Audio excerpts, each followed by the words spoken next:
কংগ্ৰেছৰ বাবে অপেক্ষা কৰি আছো আমি মাত্ৰ কেইটামান সমষ্টি বিচাৰিছো কিন্তু এতিয়ালৈ উত্তৰ পোৱা নাই এতিয়া সকলো একেলগে জনতাৰ ওচৰলৈ যোৱাৰ সময় এই মন্তব্য প্ৰকাশ কৰিছে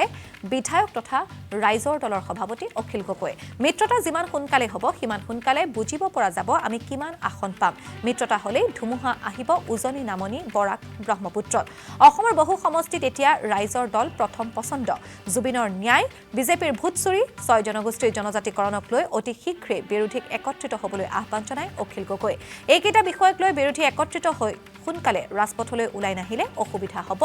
বিৰোধীৰ মানক বিধানসভা সমষ্টিত আমাৰ আজি এটা কাৰ্যসূচী আছে গণসমাৱেশ আছে আৰু আমি যেতিয়া গৈছোঁ আজি আপোনালোকে নিজে দেখিবলৈ পাব সেইটো সংখ্যালঘুৱে হওক বা সংখ্যাগুৰুৱে হওক সেইটো চিচিবৰ গাঁৱে হওক বা সেইটো আপোনাৰ বিলাচীপাৰাই হওক সেইটো মানকেই হওক সংখ্যাগুৰুৰ সমষ্টি হিন্দু প্ৰধান সমষ্টি সেইটোৱে হওক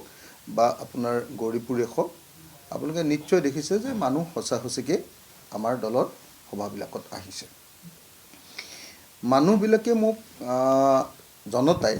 মইতো অকল সভাত নবহোঁ আপোনালোকে জানে মই জনতাৰ লগত কথা পাতোঁ সদায় জনতাৰ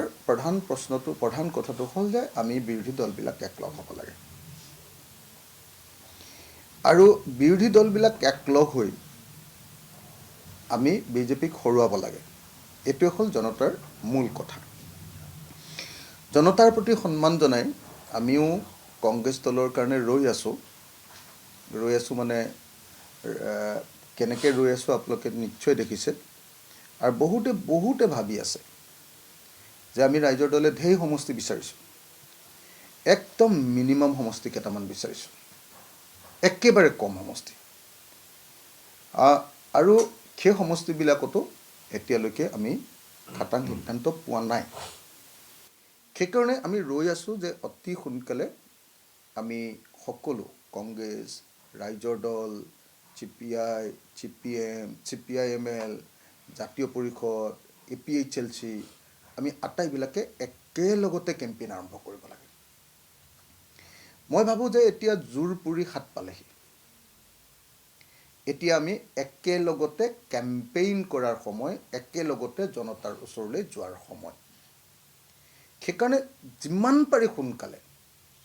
এই মুহূৰ্তত এলায়েন্সটো ঘোষণা কৰিব পৰা কথাটোৱে হ'ব মই ভাবোঁ যে 2026 চনত